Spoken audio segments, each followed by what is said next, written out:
We provide you the platform to turn your dreams into reality. Give wings to your aspirations with KR Mangalam University.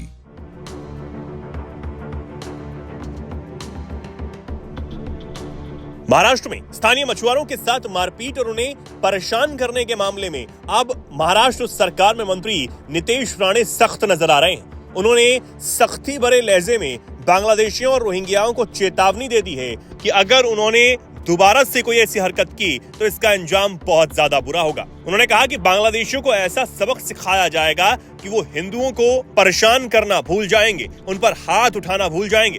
आपको सुनवाएंगे कि मंत्री नितेश राणे ने क्या कुछ कहा, लेकिन उससे पहले आपको पूरा मामला बता देते हैं। दरअसल महाराष्ट्र के भौची ढकैया में बांग्लादेशी और रोहिंग्याओं ने वहां के स्थानीय मछुआरों को परेशान करने का काम किया था। उन्होंने एक महिला के साथ इस दौरान मारपीट भी की थी।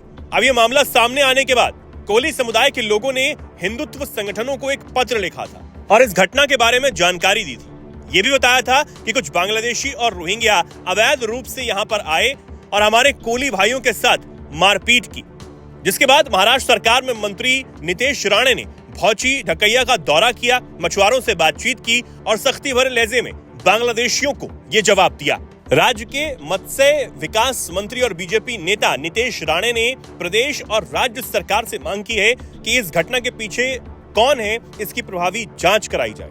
बांग्लादेशियों को किन लोगों का समर्थन मिल रहा है, इस बात की भी जांच होनी चाहिए ताकि ये पता चल सके कि वो किसके दम पर ऐसा करने की हिम्मत जुटा पा रहे हैं। अब सुनिए कि मंत्री नितेश राणे ने किस सख्ती भरे लहजे में बांग्लादेशी और अवैध रोहिंग्या को चेतावनी दी है।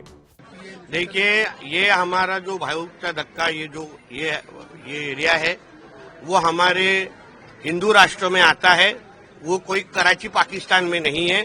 यहाँ के जो हमारे हिंदू कोली जो बहनें हैं, इनके ऊपर कोई बांग्लादेशी और रोहिंग्या लोगों ने कुछ दिनों के पहले हाथ उठाया, इन पे मारपीट की और इनको अपना व्यवसाय करने को दिया नहीं। उसके बारे में इन्होंने हमको पत्र लिखा, तकरार की। उस तकरार के हिसाब से मैं यहाँ आया हूँ। हमारी स्पष्ट भूमिका है, ये हमारे हिंदू राष्ट्र में हमारा ये बंदर है, पोर्ट है। यहाँ पे अगर किसी को काम करना है तो वो हमारे हिंदू राष्ट्र का ही होना चाहिए, हिंदू ही होना चाहिए। यहाँ बांग्लादेशी और रोहिंग्या को इस तरह से कुछ भी काम करने के लिए परमिशन नहीं मिलेगी। हमारा केंद्र और राज्य सरकार ने बहुत कड़क भूमिका ली है कि कोई भी बांग्लादेशी और रोहिंग्या को हमको हमारे देश में नहीं चाहिए। तो इससे यहाँ पे कोई भी इस तरीके की हरकत कर रहा होगा तो उसको समुद्र के मार्ग से अपने पाकिस्तान और बांग्लादेश में बैठे हुए अब्बा के पास भेजने के लिए कार्यक्रम हमारा तय है और वही बोलने के लिए मैं यहाँ आया था।